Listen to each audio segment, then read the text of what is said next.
Hello, Kasper here. The Magic 8-baller is back with episode 9, I guess it is, of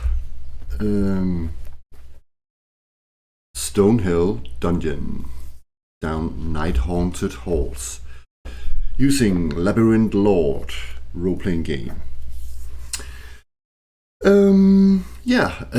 I've fiddled a bit more with the technical sides of making a video.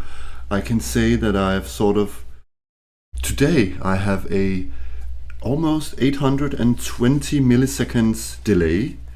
I've sort of fixed that so I don't have to edit that too much. 800, that's almost a second of delay. Anyways, last video was an arts and crafts video almost, but I did record some downtime, although I did not show it in the video because the video would have been way too long. So, what I did mainly in the downtime, it wasn't really downtime in that sense. It was more like prep, the campaign prep. But what I did was that I took all the NPCs of Eastbridge and sort of started fleshing them out. And my plan is still to draw them, but don't worry, today's video won't be an arts and crafts video again. I think I will do a little extra one where I simply, record some time lapse of me drawing them, and then I will present their name and details on screen or something. But that would be more like a episode 9.5 or something like that. But what I want to do is, I think I quickly want to run through my, you know what, I had planned to put it up, but I think I want to actually skip it till that arts and crafts video with the time loop. I think I want to actually postpone it to that episode. So that today's episode will be mainly, hopefully, the actual delve. As you can see, I made the portraits a bit smaller so they didn't get in the way of the dice tray here. So last time, if you watched the video, you would have seen that I accidentally drew Cordelia on Inve's character sheet, and I wasn't happy with some of the portraits I actually drew on the character sheet, so I had to redraw Inve. And these character sheets are getting more and more character. Because you can see Cordelia's portrait is sort of glued in. And one thing I actually noticed after was that I actually preferred the quote-unquote cheaper pen. I don't know where it is right now, because it had a bit of a bleed, which gave the picture some character and some grittiness that I actually preferred. So here we have Inve, our elf. And I still haven't, because I just glued it in yesterday, I still haven't erased the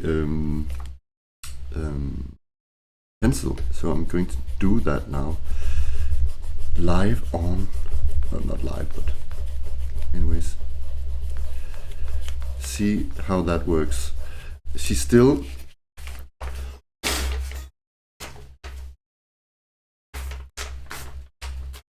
needs some pupils, though her eyes are quite milky, so I have to, let's see if I can do that.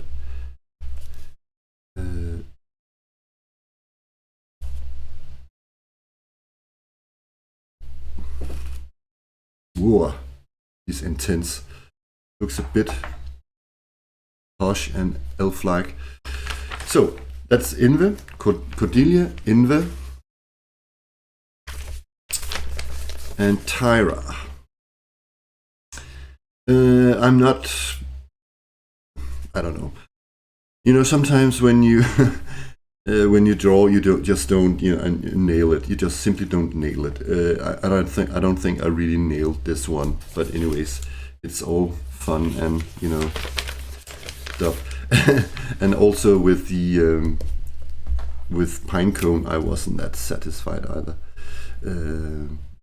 I think his eyebrows got too close together and stuff like that, and also his cap was quite I don't know. Anyways, it's fine that they are there because I also wanted them on the character sheets so I could find them more easily. So here they are. Whoopsie. Each and every one of them. And yeah, I think we should just sort of go ahead. I will still need to open my... Yeah, it is actually open. My Labyrinth Lord mini campaign, a Google document, and change the date. Actually, I want to skip the date 2 days till the 12th of March because I think the party needs to rest. So I'm going to get their hit points back up. I think we would just have had Tyra to cast Cure Light Wounds on one of the downtime days on Cordelia, so she's back up to 10 again.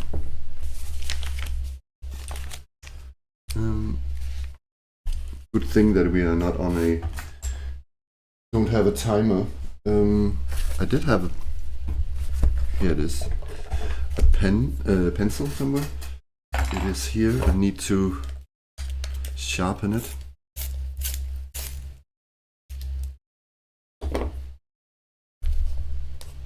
Whoa. Oh, it's broken. Oh. To hell with that.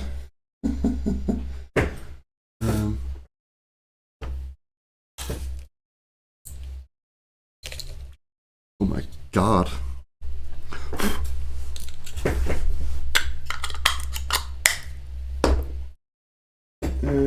What have we here? 10 out of 10.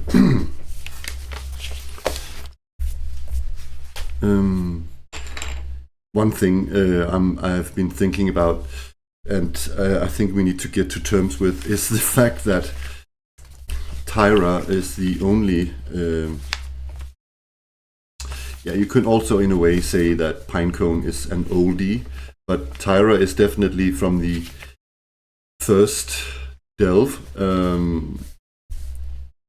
But I think we should get to term with that in Labyrinth Lord and other OSR products simply are character death, and I think we should simply acknowledge that so we don't have too much and sort of accept that, because so we don't there's too much hassle with going back and forth, picking up the comrades' bodies, taking them to the cleric, hold a funeral, blah blah blah.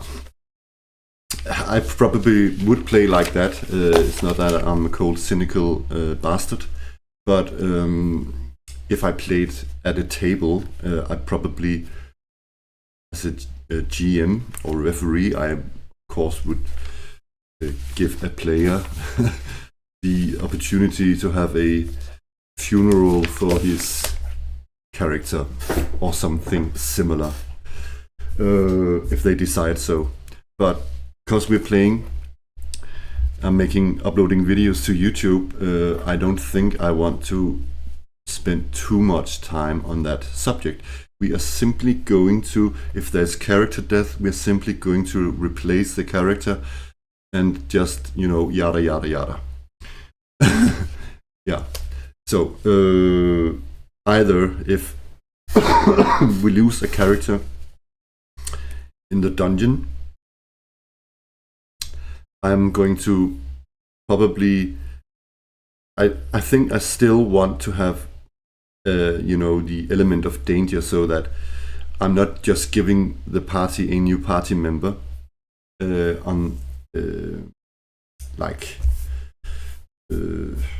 I'm giving them a new party member when there's a good occasion for it. I'm not going to just simply swap.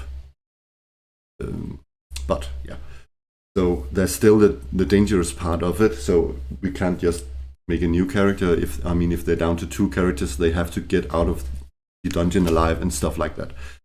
That is just a little disclaimer I wanted to touch down on. Yeah, I think I'm good to go here. So let's get the let's just say that it's, actually let me check if I have torches. We still have a lot of torches, enough for this delve at least. Yeah, we have plenty of torches. Okay, not going to stock up yet at the general store. So we have enough equipment. One thing though that I don't think I calculated last time was we found a dwarven brandy or something similar. I cannot remember who picked it up. Was it? I don't think I actually wrote it down, but we found a dwarven brandy that was worth 50 gold pieces. And I actually think it was the gold. I'm not sure. I just said that it was the gold of the dwarven brandy that made Tyra level up. But so, because we are really, really low on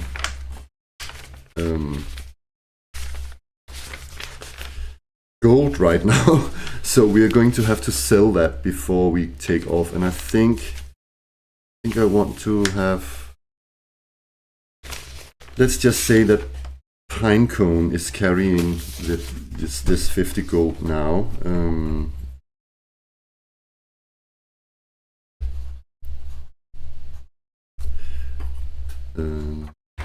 So I'm going to add the 50 gold experience points later when I add it all up after this session.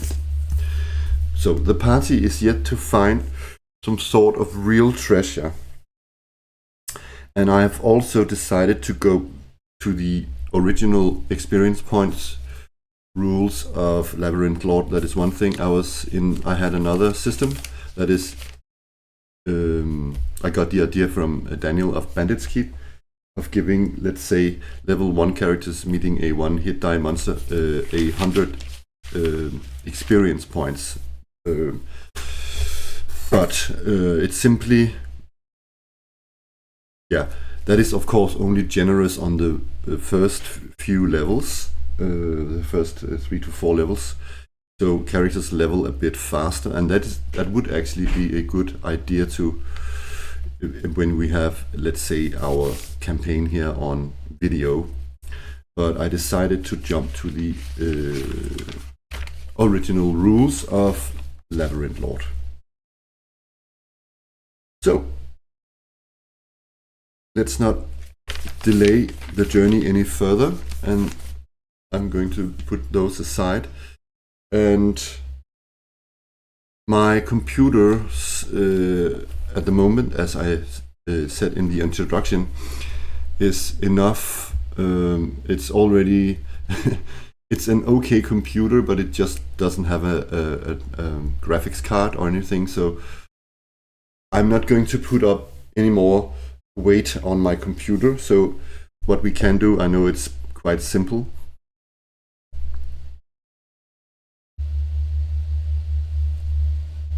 What the hell just happened there? Oh, it seems I lost the internet connection.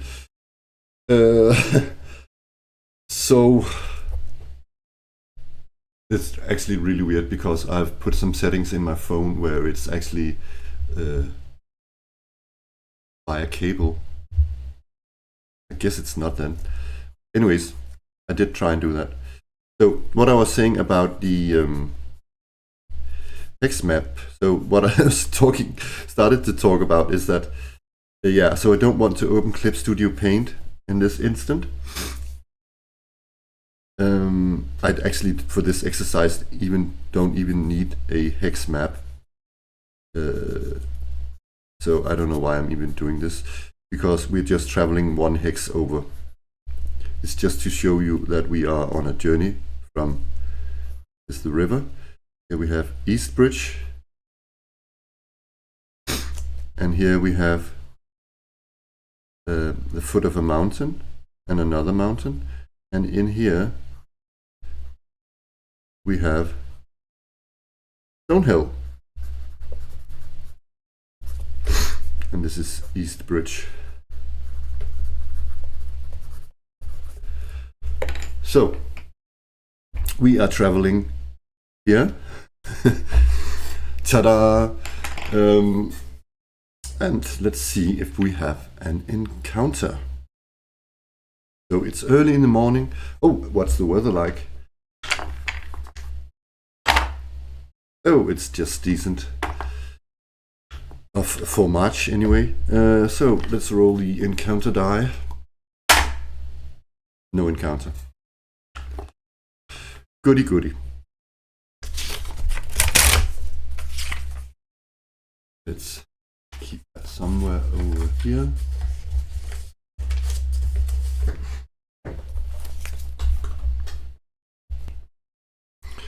So the wee party arrives at the gates of hell. And I think the party has discussed that they can still see some of these cave entrances and stuff like that. And they know that they've been down into this side of the gates, but they still haven't been up here. And they still want to get as much out of the daylight as possible.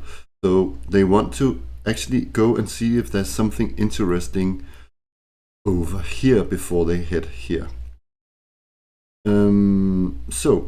And I'm not now going to roll the encounter die for this area. I'm just going to go up here and check out what is in here. So let's do this.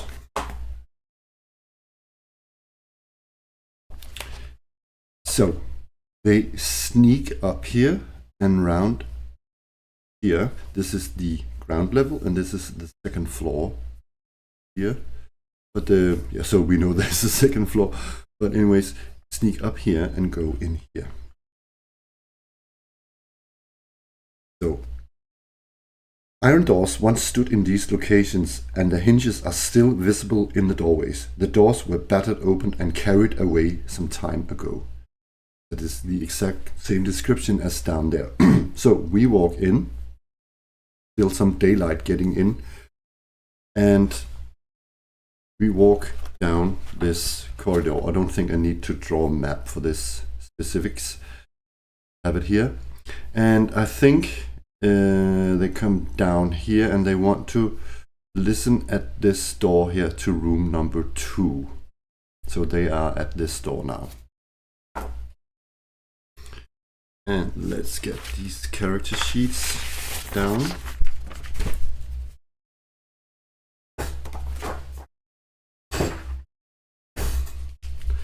So all the non-human characters have 2 in 6 chance of listening, and we have quite a lot of those. So they are all listening right now. So that's 1, 2, 3. 3 dice we're going to roll. Yes. One of them definitely hears if there's something in there. So room 2.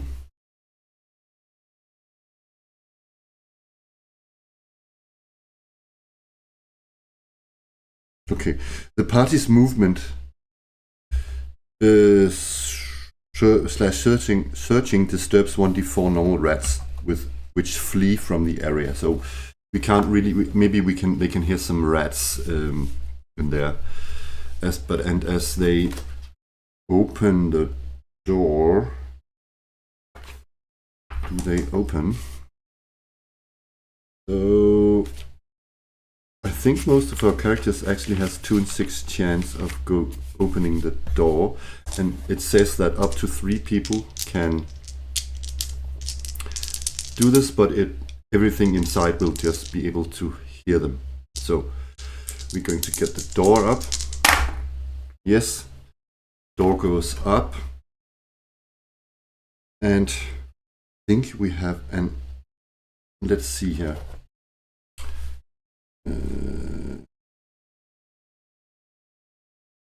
Yeah, broken pieces of wood and leaf litters.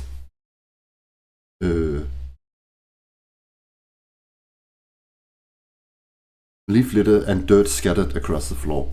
During the evening hours, it's not evening now, there are 1d3 goblins are encountered here. If so, they each have short bows and 12 arrows in addition to their melee weapons. They have, okay, so there are no goblins in there now. So it's just an empty room, and I think at evening time they will shoot out through these arrow slits there. So it's simply an empty room. I'm going to say that we searched it and we found nothing.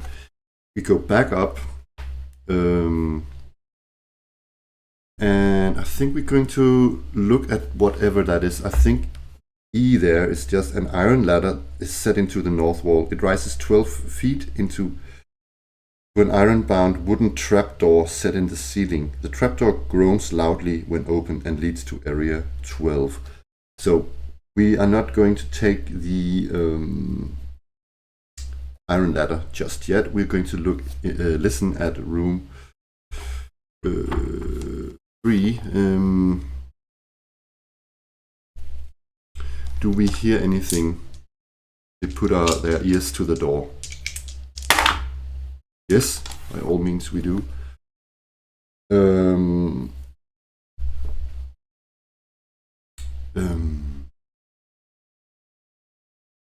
So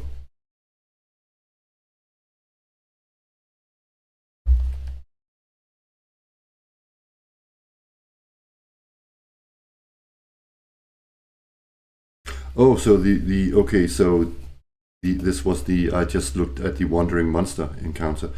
So before, okay, so I have to check this out.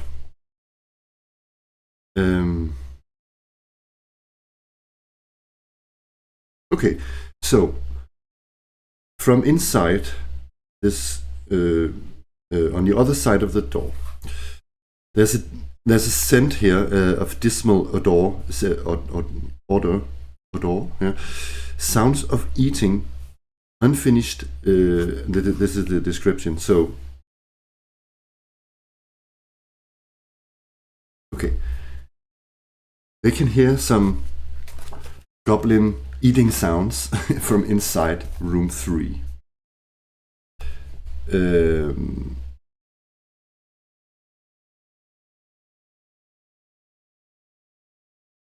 Yeah, so this doesn't say anything about nighttime, so I'm going to say this is actually called the goblin hideout. So they hear goblin sound, sound of eating and gnawing of bones, and I think think they're interested in this, going in here to see what's actually in here. Okay, so they are going to try and open the door. So just one is going to, so we can still surprise them. Yes, way. We open the door. And I'm going to just say that we roll for surprise. We are the orange die. The goblins are surprised. So, okay, I'm going to read the rest of the text here.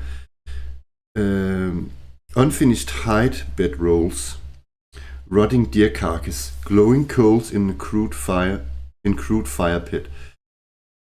Goblins dining on spoiled venison. Each has 1d 10 plus 1 electrum piece. One wears a copper nose ring worth 10 GP. Okay, so there are 1d3 goblins in here. Whoopsie. There are actually 3 goblins in here. And let's look at goblins. Where are they?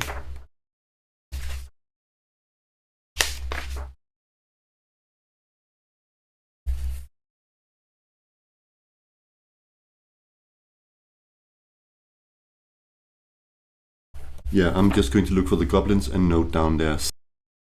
So, I've noted down the stats. I'm going to roll the hit points. 5, 5, and 5. What do you know? Let's see the room. I don't think I need to make a map for this one. So goblins are surprised, so we all move in. Are we going to cast spells? No. Oh, yeah, one thing. Yeah, we haven't said which spells we're going to cast. 1 sec. Oh, which spells we have memorized and preyed upon. 1 sec. Need to think about that. Yes, I think Tyra is going to, she has 2 first level cleric spells. She's going to take, so Tyra has prayed for cure light wounds and I think protection from evil.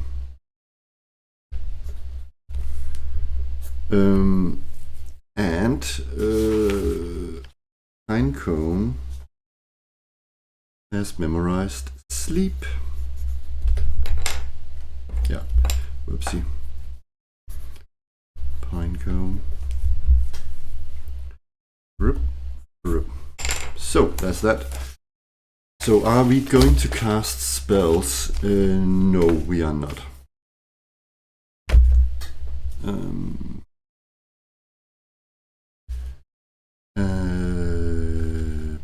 Missile weapons. We are going to, I think, and I don't only think, I know.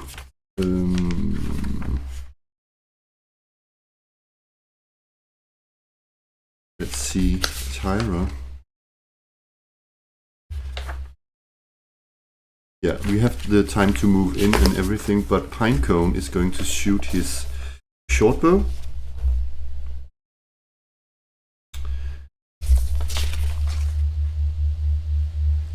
I think, yeah, let's just say that he bought new arrows. I think I forgot to keep track of his arrows last time and the time before that.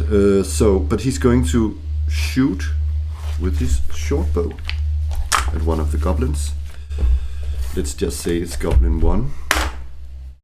That's a hit. He has a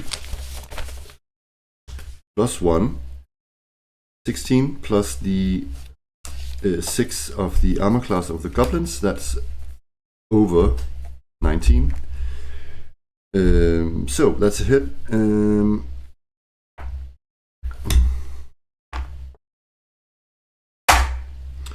4 damage to Goblin 1. It's down to 1 hit point. And then we have the 3 others rush in and stab or smack or whatever. So Cordelia, with her spear, comes in and stab, trying to finish the goblin 1. That enough? +1 to hit, that's 11 plus 6. No, she misses, sadly. And Inve rushes in with her longsword.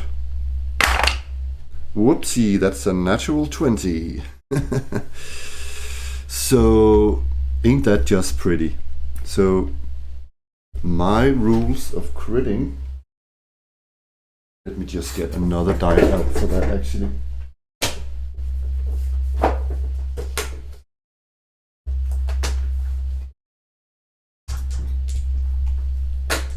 Is that you roll 2 of the same die and you take the highest die. If it's a double, it's the double of the dice result. So let's see. 4 damage to, I think they're trying to finish off the goblins, so it's this one. They don't know how much hit points they have, they're just trying to thin out their opponents. And yes, one thing. No. Yeah, I said in the, not the last video, but the one before that, I said that I wanted to add a new house rule, and that is that fighters' damage can be carried over. And Inve is an elf, so not a fighter per se. So then we have Tyra. 15, that's a hit. And she's on to Goblin 2. Oops, sorry. Wrong die. Let me see what she has. A mace, so that's a d6 damage to Goblin 2. She outright kills Goblin 2, so there's only 1 goblin left.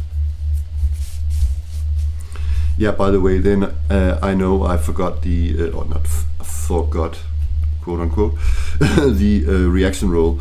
They are, if they see goblins, they're going to kill the goblins. Fair and square.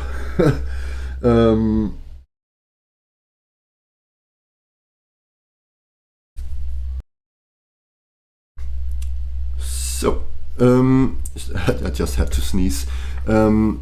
Okay, so the surprise round is over. So again, what the goblins need to, or the last standing goblin needs to do a morale check. And again, do we cast spells? No, we do not. We save them for better use.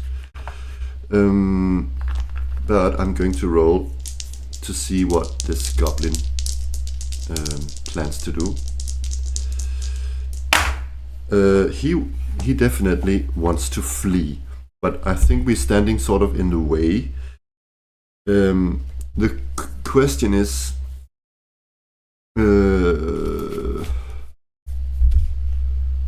he has a minus, no, what is it again? We have a +2 to hit him if he's trying to do a full retreat. Could also do fighting retreat, but he doesn't have a way out. So I could say that he's trying to do a full retreat if he wins initiative. But he will forego his when he does that, he will forego his attack. So if he wins initiative, we are getting allowed to hit him. So let's see who wins initiative. We are the let's see, the orange die here. Yeah, the goblin wins initiative, but because he decides to flee, we get +2 to hit him. And I think the rule is also that if he had had a shield, the shield wouldn't have counted. So +2, we are going to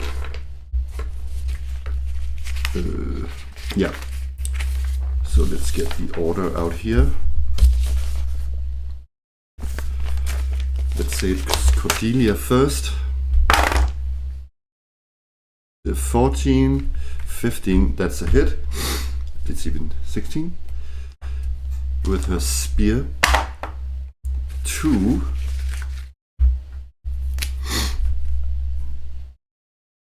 The goblin is down to 3 hit points. And then it's, let's just say it's the correct order here. Let's have Inve, that's a hit. 2.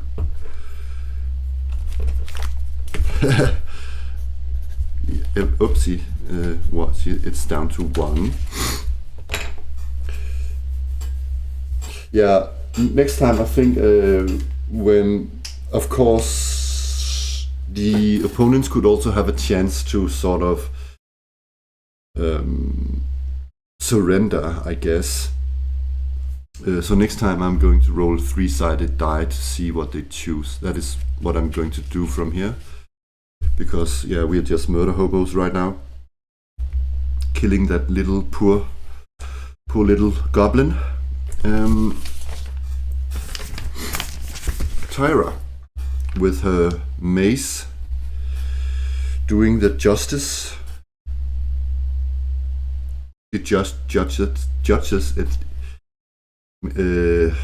Yeah, whatever. And sentence is alive. She does not hit, and I'm going to allow Pinecone also to. What? He has a short sword. Come on, Pinecone. +2, so 16. Yeah, that's a hit. Oh my god, you're gotta be kidding me.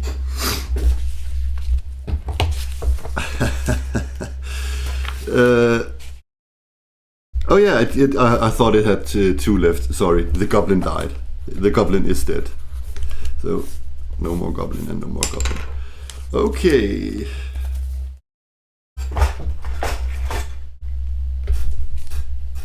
So the goblins had a small amount of treasure on them. Let's see. Sorry. Yeah, let's roll the treasure from the goblins. 14. 22 plus 3. That's 25 electrum pieces. I think I'm just going to add that to these pages and then add it up later. So treasure here, 25 EP plus nose ring. Yeah, I think this must be Pinecone. Rushes up and steals that nose ring. It's 10 GP. So that was the first encounter, and that was in room 3, Watchtower, I think it's called. So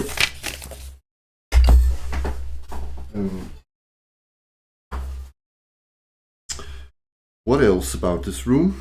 nothing really. So it was sort of their hideout. Another turn goes by, and because of the fight, and they had to rest a bit after the fight and clean their blades and maces and whatnot of goblin blood. You have to roll the encounter die. No encounter. So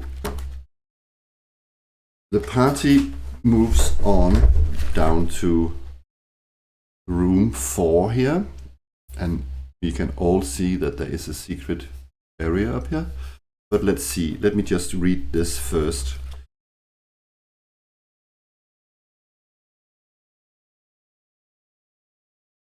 Oh, okay. So,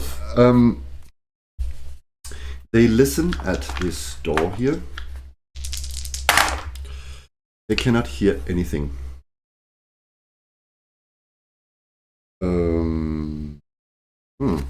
So, they think it's safe. So I think all of them are trying to get this door up in a hurry. Yeah, they get the door up, and inside they find what seems to be a former wizard's or magic user's quarters. There's a ruined desk, pile of splintered wood and damp rotted clothes, formerly a bed, dead leaves and dirt on the floor. Giant centipedes rests in the bed, in the ruins of the bed. And then it says something about the secret door in the north, blah blah blah blah. Okay, I'm going to look into that later. First of all, the giant centipedes. Because we're so successful, no, we are not successful. We have 3 trying to opening the door. They cannot be surprised. We can, however, and I think I will increase it to 1 to 3 because we thought there was nothing in there. Okay, we are not surprised. Or the party is not surprised. However, yeah, let's roll for initiative as these 4 giant centipedes leap out of the bed and try to attack us. I might want to draw the floor plan here. They win initiative. Yes, definitely. I'm going to draw the floor plan. 1 sec. So I found the stats for the centipedes, drawn a little combat map floor plan of the room. And the way I picture this is that we force ourselves in through the door. So like all 4 of us gets in. And I'm thinking maybe over here, the bed is over here. I've just added a question mark and also added the secret door, but I know we're not going to have that. It's just to remind me, basically. Anyways, so the centipedes win initiative, and I forgot to say if we cast spells, so let's just say we don't. I might regret that. And the centipedes are simply going to attack and yeah, hit us, trying to hit us. Question is, let's just call this one here Centipede 1, and there are 4 of them. So they're going to move down, and they can reach all of us. So let's roll for it. Actually, I'm going to say that there is a chance, 1 and 2 chance to hit Cordelia, and 3 and 4 is Inve, and 5 is Tyra, because they are at the back. Actually, this way around, and 6 Pinecone, but the die because the way of the formation, and they are just trying to attack first, I assume. So 3, let's say that number 1 here goes down to Inve, that's over here. And yeah, let me just run through the order of combat. It's, yeah, declare movement and action, roll initiative, movement made, missile attacks, spellcast, and saving throws, melee combat, opponent's acts, monster reaction check, and sequence repeats. But I have a ruling that missile can be first. So anyways, they don't have missile weapons. So movement is definitely first, or missile, they don't have missiles again. And next centipede is going to attack. This is 1 and 2, attack Cordelia. Centipede 3 is going also to attack over here on Inve, and the last going to also attack Inve.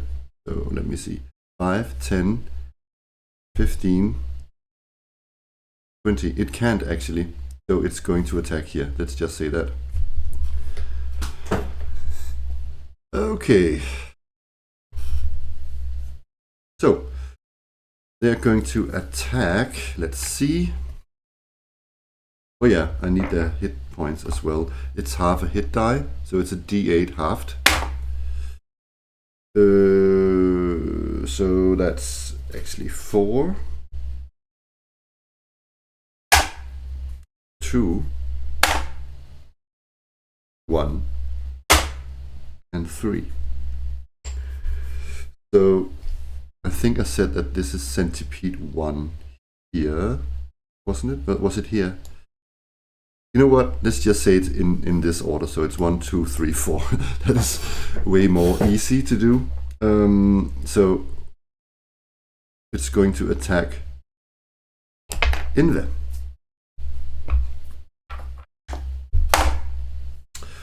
Ouch, that is a hit. And versus these giant centipedes in Labyrinth Lord do not do any damage, but when they bite, you have to roll versus poison or get sick for 10 days, where your movement is halved. That's a bit harsh. I could roll a 10-sided die instead to see how many days. So, I don't know, give some sort of damage of the poison instead of just saying it's 10 days. I think just 10 days, only 10 days, it's a bit harsh. Or you know what, maybe modify it by constitution or something. I don't know, let's see. So it's Inve. She has +1.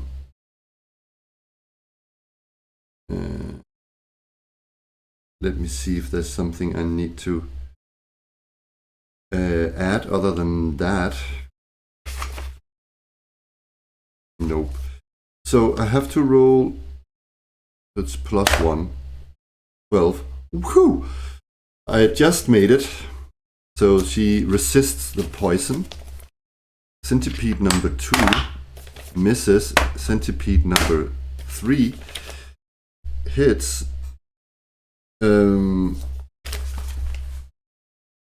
Cordelia.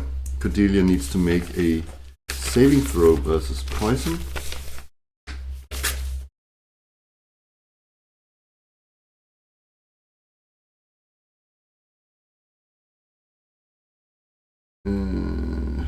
I'm just checking if there's something else I need to.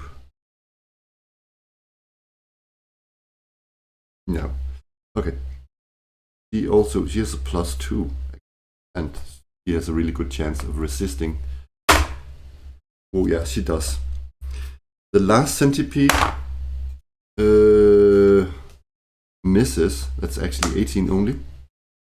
3 + 15 is 18, and it misses. So now it's our turn. I'm going to say it's Cordelia first. You know what? Actually, it could be its movement first. Let's have Pinecone go over here. And let's have Tyra move up here. So that was the movement. And now, yeah, as I said, movement and missile are in my book sort of the same. So Pinecone is going to shoot with his short bow, and I think I need to keep track of those arrows.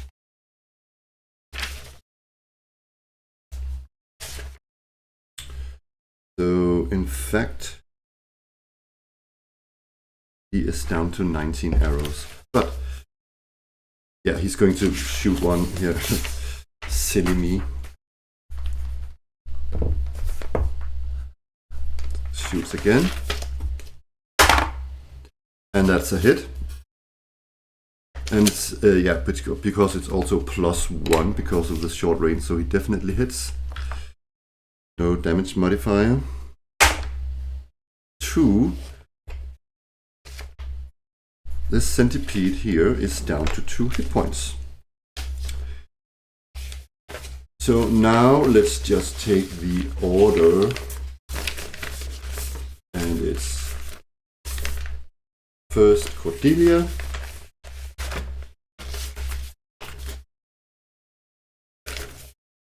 Cordy swings, or stabs I should say, with her spear against this one, number 3, the weakest one. And that's a miss. Doesn't she always miss? Now it's Inve. I think she's going after this one. That's a hit.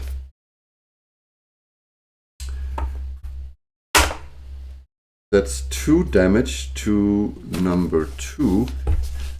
Then she kills it. Yar! It's out.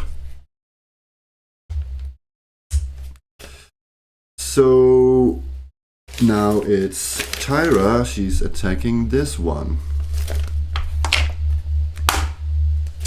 That is a miss. So, initiative. Do we want to cast spells? No.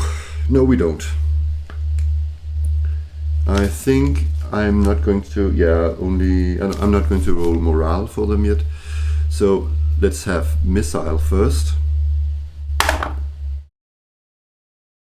So that is a miss. No, it's not. They have, oh, sorry.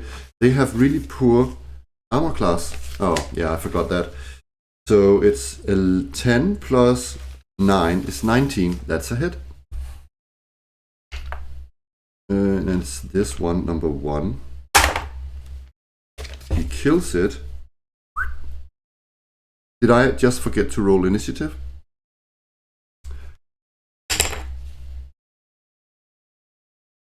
I did. Anyways, let's just keep it going.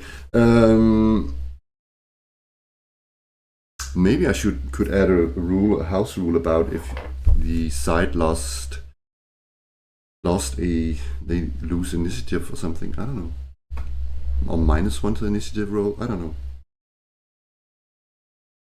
That could be a fun addition. Anyways, it's really not our turn, but who cares, right? It's my game. He kills it and he loses yet an arrow. I'm playing it rather old school, so I'm just going to say that the arrows are somehow magically, not magically, mechanically lost.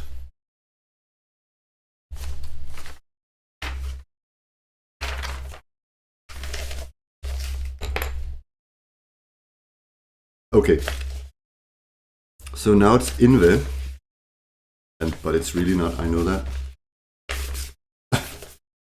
Inve is going to attack, yes, misses, Cordelia.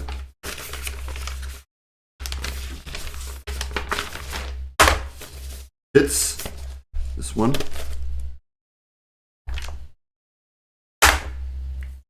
And that is number 3. She kills it. And Hyra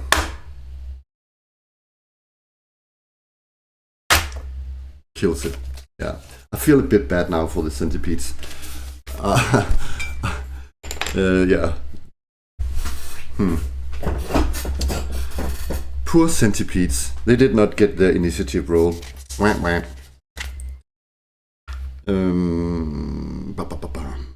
Oh yeah, experience points. I completely forgot about that. They of course need to get experience points from the goblins as well.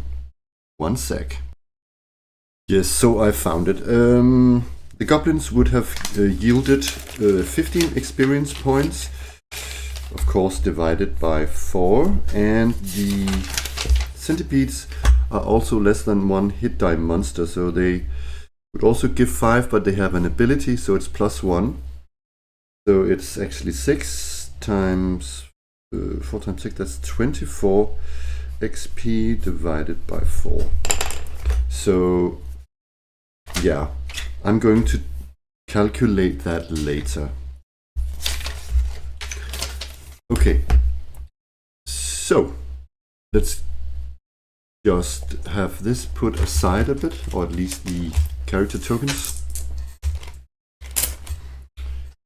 because we need to find forth this again here. The actual room.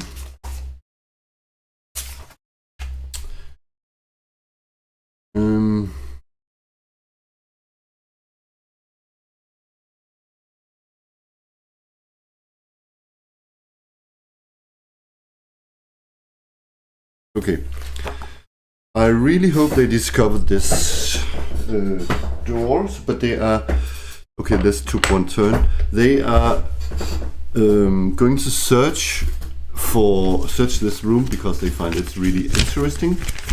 It looks like a former wizard here, so they're going to spend the time searching and looking for secret doors. So let's have a look at this. I know, but it's funny how it's written in the book that both Inve says it on her under the character profile, or the class profile, that she has a 2 in 6 chance of detecting a secret door. But when you go further into the book, you can also read that brownies also have this ability, but it's not stated in the actual character class. That is a bit weird. Maybe it's a mistake, but I'm going to allow that they get to roll for this.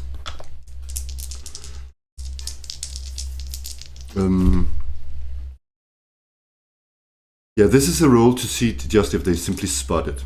The characters still get a chance to find it, all of the characters, but this is sort of a free roll. I'm judging that. Yes. So they are looking specifically. So I'm going to roll all 4 of all 4 characters here to see if we find the secret door.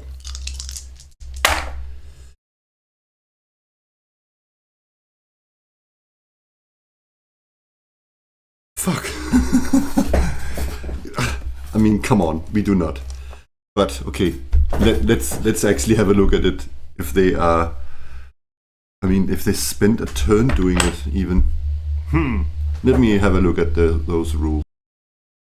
Okay, I found the section in the rules. It's a bit vague, and I'm really interested in this, how this works. Obviously, it says here, secret doors can only be spotted if characters are specifically looking for them.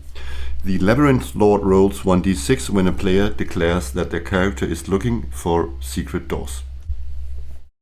A result of 1 on a d6 is a success, except that elves have better vision and succeed on a 1 and 2. I can say in the table above it also says that brownies has that. A character can only attempt to look for secret doors once in any given area. and it takes 1 turn.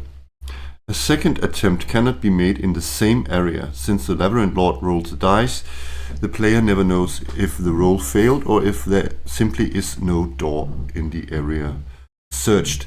So what is area? Because I've seen this interpreted quite differently.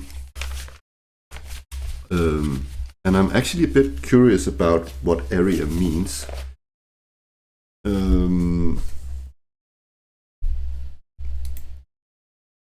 Is an area one sort of square on the map, or is it the entire area here?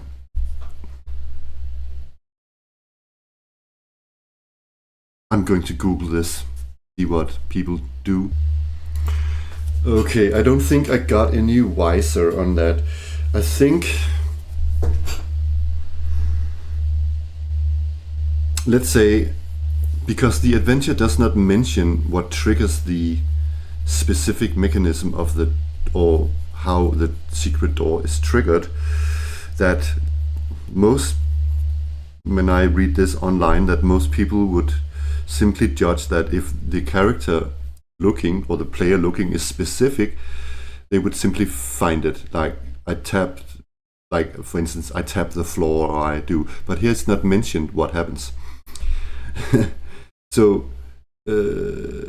I'm thinking it's just down to the roll, and it says, and I did not become any wiser upon that either. That what it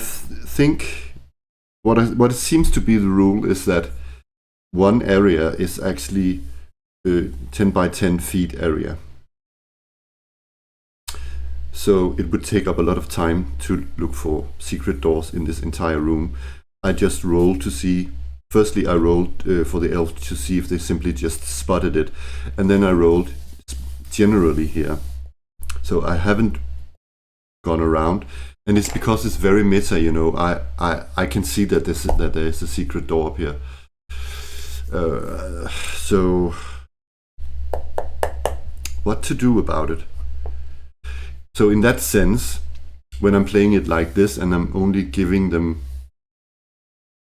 there's no chance that they can, I mean, it's hard to judge this when you're playing solo, right? Because it's, yeah, I simply don't have the idea of what to do here. Which is really sad actually, because I think there was some really nice stuff here. Like a healing potion and a, what was it? I think I must rule that the party simply doesn't get it. That's just how I'm going to say it. So in here there was a potion of healing and a journey cape and a chill guard parasol. Page 23, whatever they are.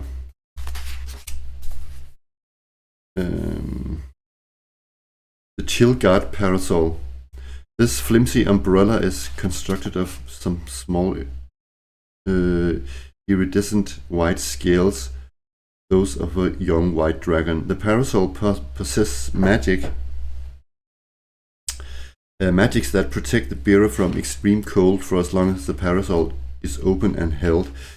The individual holding it receives the benefits of resist cold spell, immune to normal freezing temperature, add +2 saving throws versus magical cold. A closed chill guard parasol provides no special protection even if held. And then there's a journey cloak. Get like comfortable in extreme weather. It's a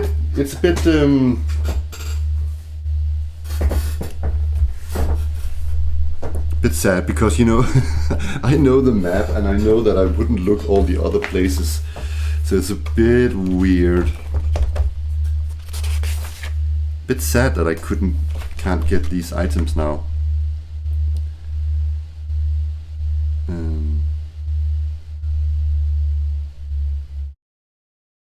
Yeah. Let's just say I didn't get them. I couldn't find anything, but I think,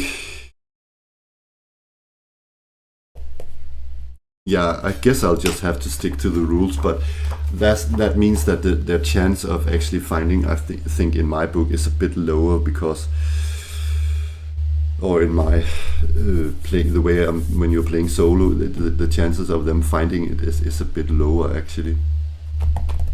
But again, I let them roll because I can see a door. I don't know. Meh, meh. So let's continue. Yeah. Anyways, they are going just to continue. They did not find the door. Do we have any, because of the turn, do we have any wandering monsters?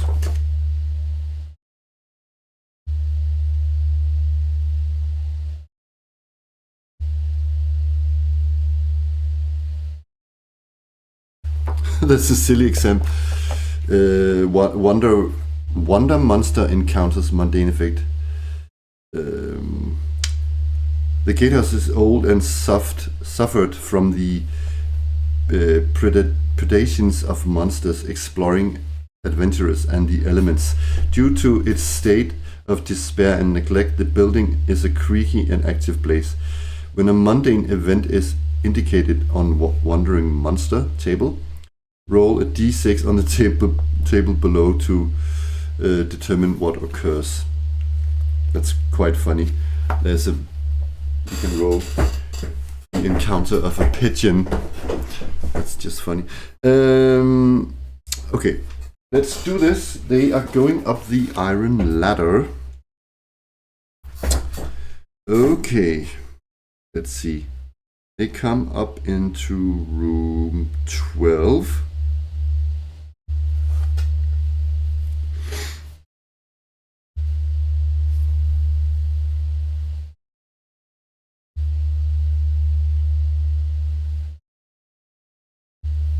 Okay, they come up into this room. They open the trapdoor in the ceiling, and they find there's an ash-filled fire ring. So somebody has made a fire up here. Chopped up furniture stacked in piles. So they simply, maybe it's for firewood, and goblin footprints among the dirt and dead leaves on the floor. Else it's empty. There is a door here. So we are going to listen at this door. I think looking at this room and mapping it out to one turn. But they're going to listen at the door.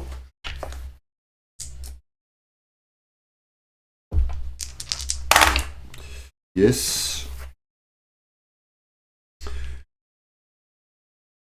The North Barracks.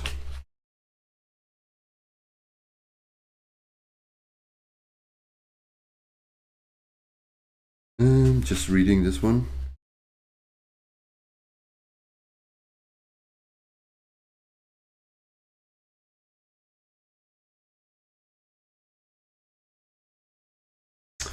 Okay, with the roll of 1, I'm going to say that they can hear sort of what sounds like bees or wasp buzzing.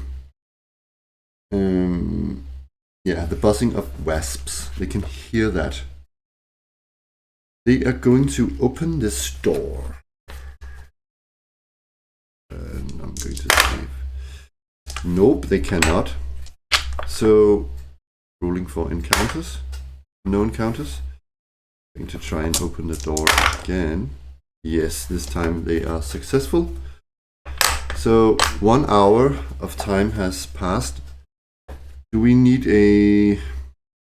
I think there come enough sunshine down through the arrow slits to get some light in here. So they open up to this room, and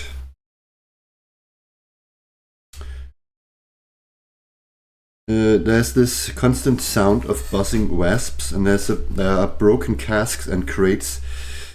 There's a staircase and a trapdoor leading to the roof. There's a cracked leather satchel here. Dust, dirt and debris. A wasp nest hangs in the southernmost alcove, and black and red wasps drone through the air of this room. An intact cask with a leather satchel atop it rests beneath the nest. The cask hold 50 gold pieces, hold good wine worth 15 gold pieces, and the satchel contains rusty but still serviceable hand tools, saw, tongs, files, wooden mallet, and nails. Attempting to take the cask or the satchel stirs up the wasps, who attack as a minor insect swarm. Okay. So, yeah. Okay. First off, they are in here, and there is a staircase to the roof also. Exciting. Are they going to reach for this satchel? I think they are.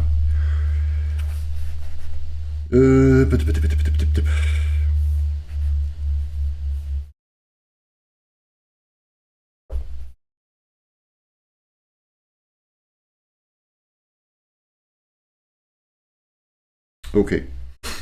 Okay. So let's see. Let's see. We take the satchel and the bees fly out. Are they surprised? Are we surprised? They are surprised. So sort of. Yeah, they fly out and attack us. How can they? Okay, they're surprised. We simply go first. Let's just say that. So we're fighting against a swarm of wasps, and there's no need to write this down because I have the stat block here, and they only do 1 damage, and they have half a hit die.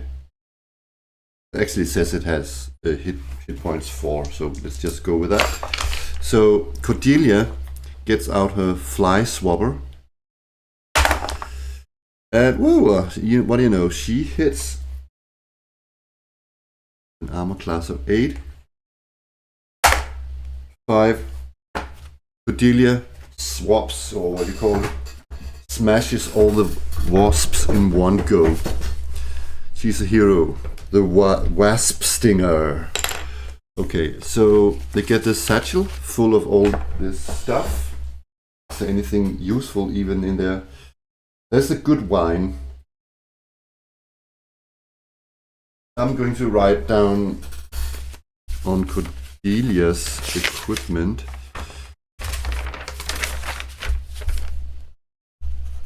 Good wine, 50 GP, and tools.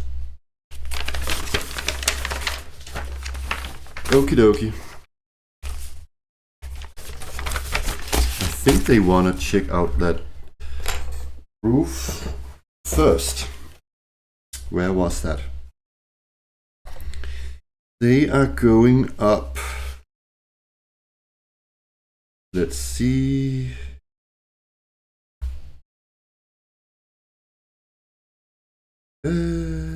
Page 17.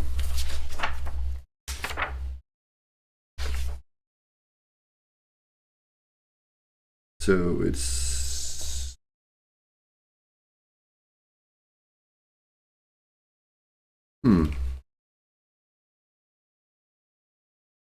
gatehouse roof. Okay, so the gatehouse roof is sort of, you can go all the way across.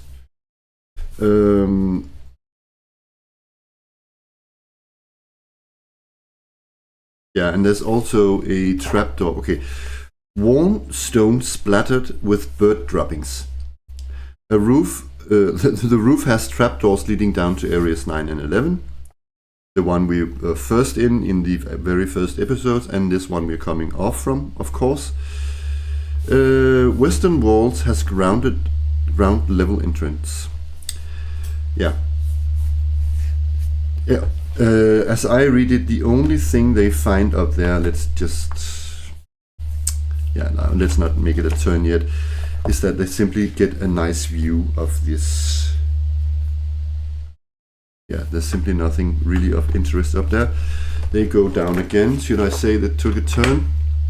Yeah, they went up there and enjoyed the view and everything. No encounter. So there is a door here in room 11, and it goes to room number 10. They are going to listen at the door.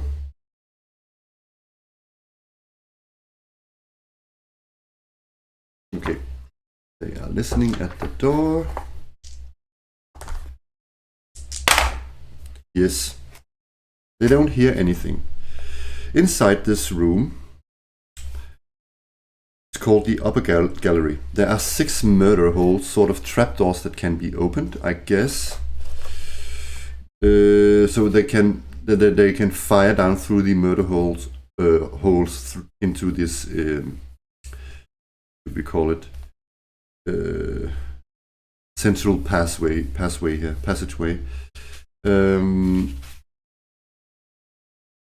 Yeah, 2 non-functioning hand cranks for portcullises. Yeah, they don't work. Piles of stone. During the evening hours, this is not evening, there may be 1d3 goblins encountered here. Yeah, and those are the goblins that we killed here. So they cannot appear anymore. They are dead. So the only thing of interest in here is actually the door to room 9. We are going to give that a listen. We search the room. Listen at the door. We can't hear anything.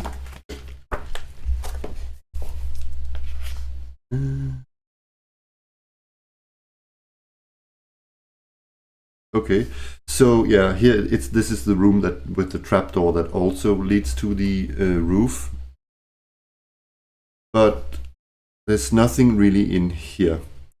This is the second floor of the guardhouse itself, called the South Barracks. So there's a gaping hole in the ceiling here. There's the furnishing in shambles. There's a staircase and trapdoor leading to the roof. We've already been there. Then there is a door down here to room number 8.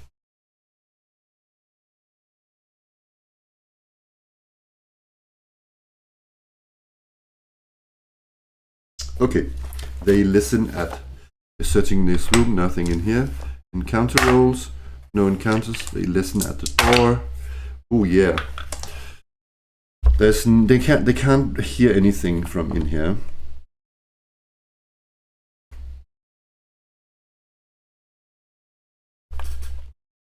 Okay, so they open this this door. They cannot. They need to spend the last turn resting. I am going to roll for encounters again. Oh, while resting in room 9, we do have encounters. Let me roll.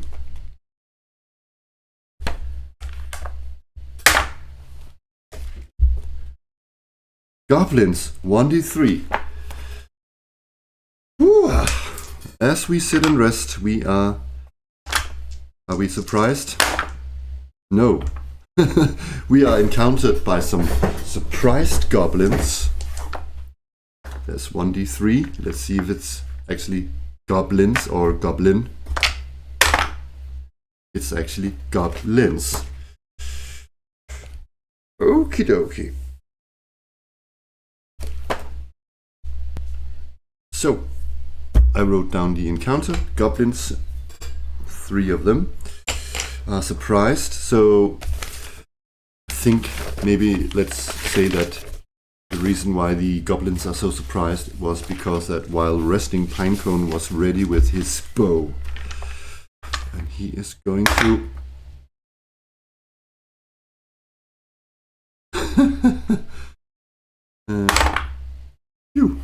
He's going to drop the arrow on the floor.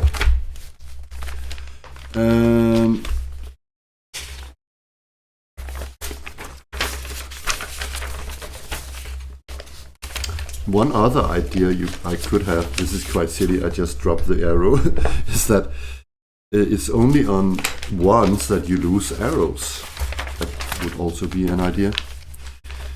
So Cordelia grabs her spear and runs toward one of the goblins. She also misses in the hits and does 4 points of damage to, let's just say, Goblin 1. And what is... He has 1 hit point, it's dead. Next Goblin has 3 and 2. So, as we all know, they just give us 15 XP. Divided by 4. So now it's Tyra. Whoopa!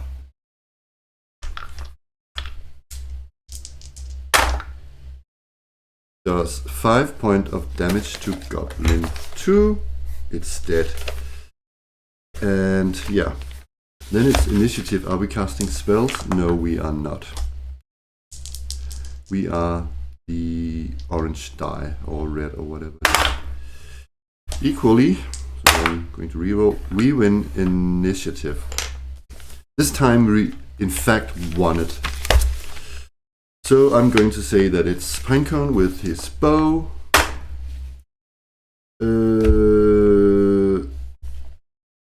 13 plus 6, that's 19, that's a hit.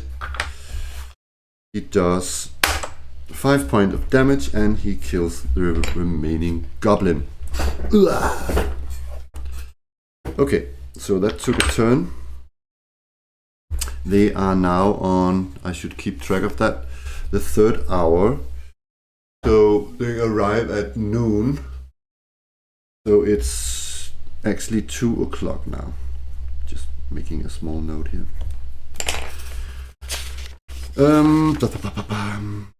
Yeah. And he is down 1 more arrow. Next time, you know what? I think from here on, my rule would be that it's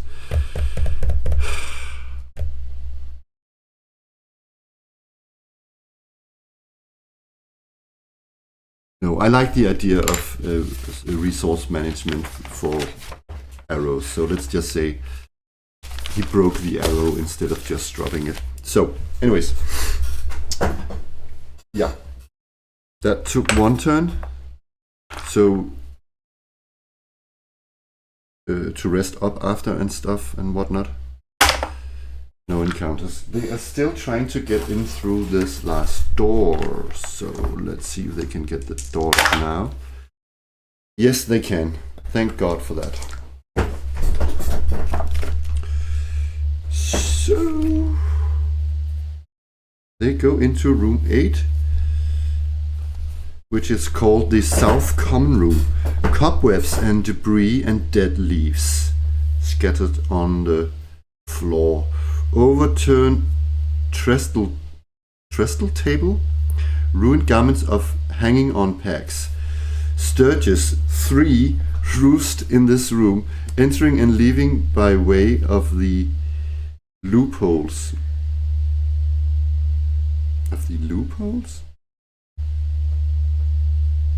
Huh?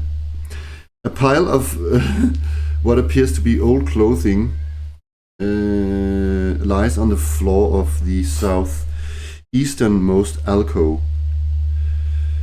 It is in truth the dead human female in a dress and cloak. A pouch containing 10 GP and a gem worth 50 gold pieces is hidden in her girdle.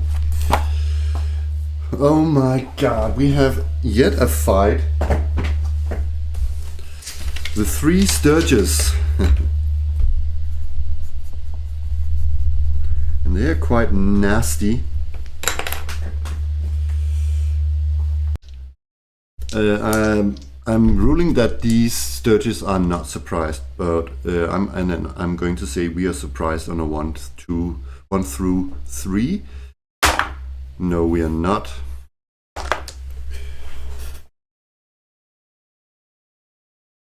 And oh my god, this is a lot of fighting.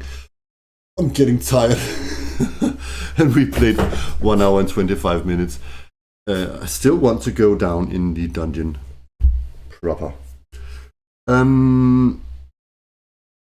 Surprise. Oh, sorry, initiative. Are we going to cast spells? Sturges are quite nasty.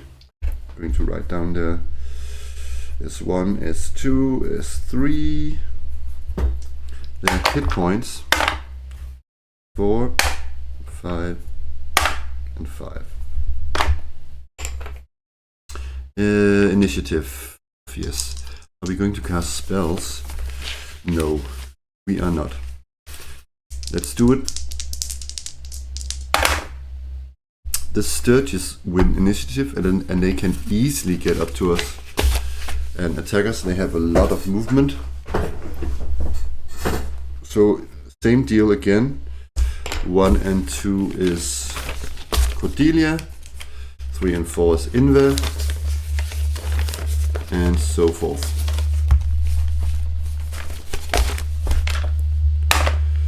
One goes on Inve. Let's say it's this one. Number 2, oh shit, attacks Pinecone. And the last one is also on Pinecone.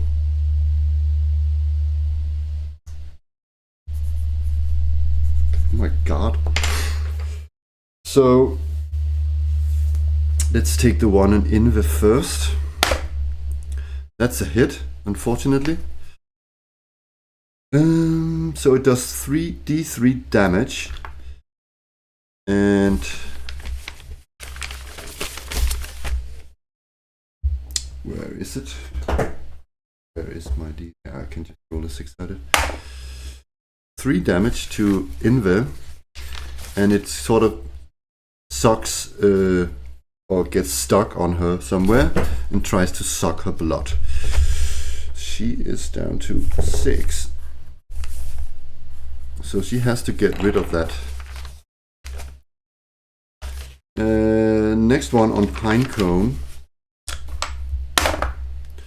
That's a hit. Whoops.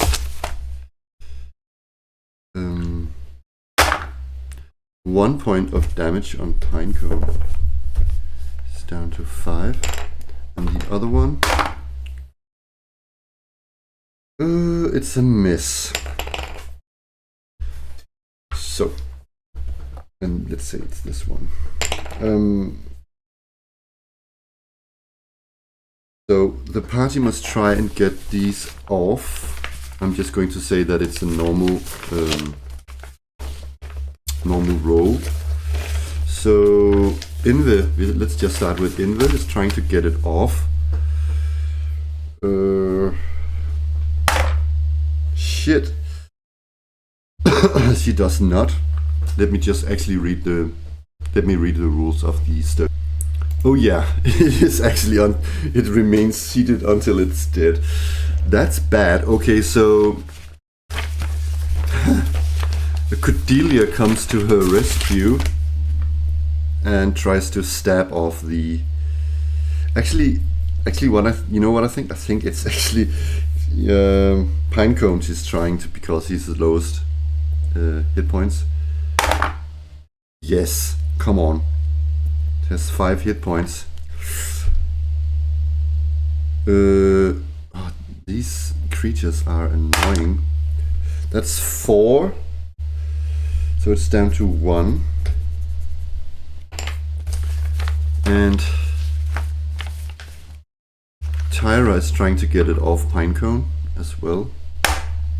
12 plus 7 is 19. So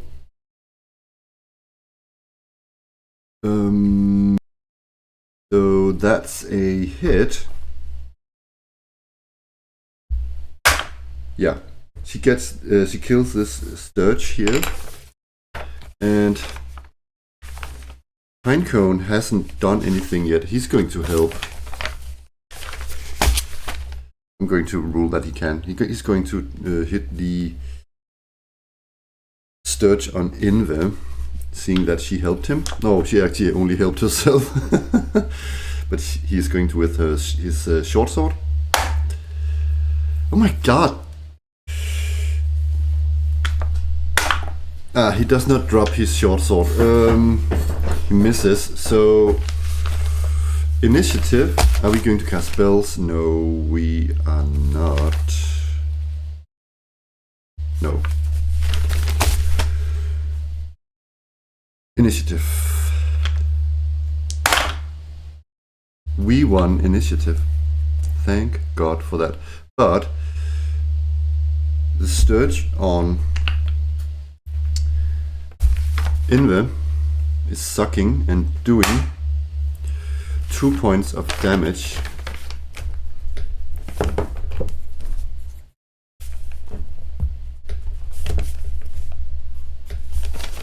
He is down to 4.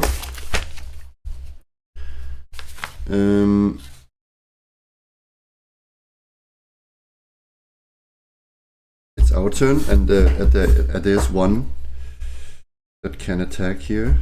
This one that sucked was an Inve. So Cordelia is trying to get the one off Inve. That's a hit.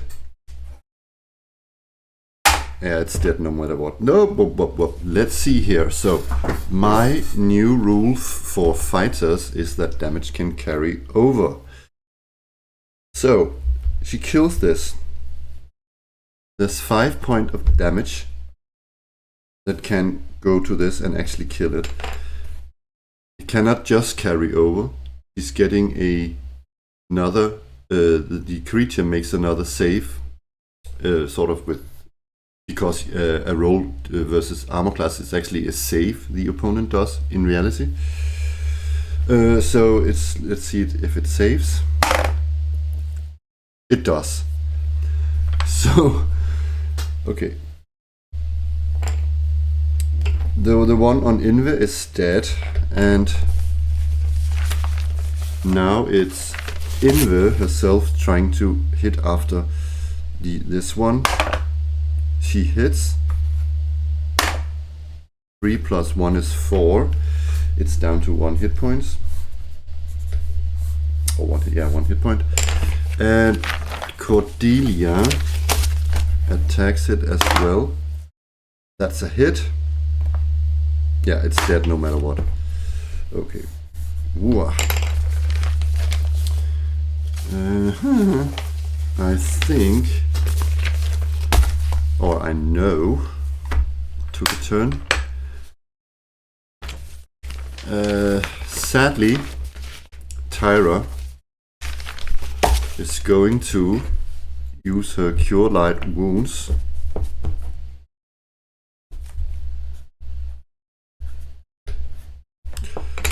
on Inve.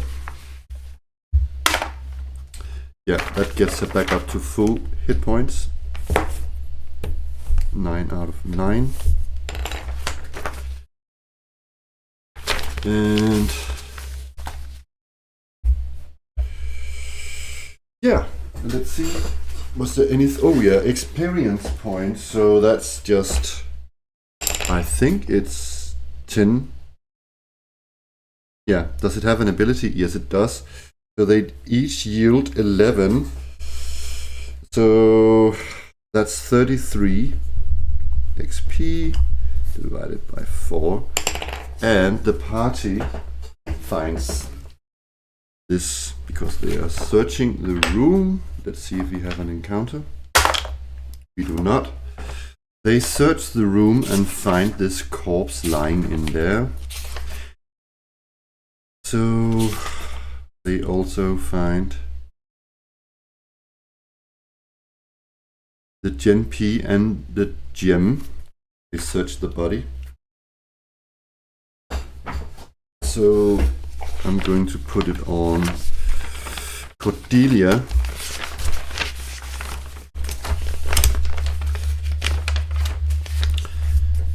She has 35 GP now.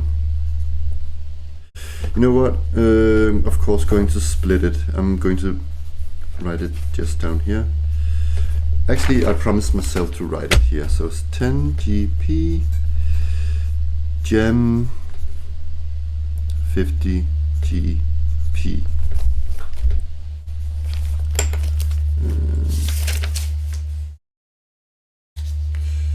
The goblins here, did they have treasure as well? That was just an encounter we had, but I'm guessing all of these goblins, don't they have? That doesn't say really. Guessing they didn't have anything. It was a wandering monster after all. So let me just go back and see if I got all the treasure. And yeah, I did write the good wine on Invis character sheet. Okie dokie. I think I have to call it for this video, else it's getting too long. And I don't mind the long video. I don't know if you do, but I think I need to stop it here, and because I will take the episode 10 in the actual delve, but they're not going back to town with this treasure, but they're simply going to move forward. But let's take that in episode 10. I think I'm going to record it later today, but anyways, thank you for watching, and until next time, which is, yeah, maybe today if I'm feeling up for it after the video editing. Until then, have a great time. Bye bye.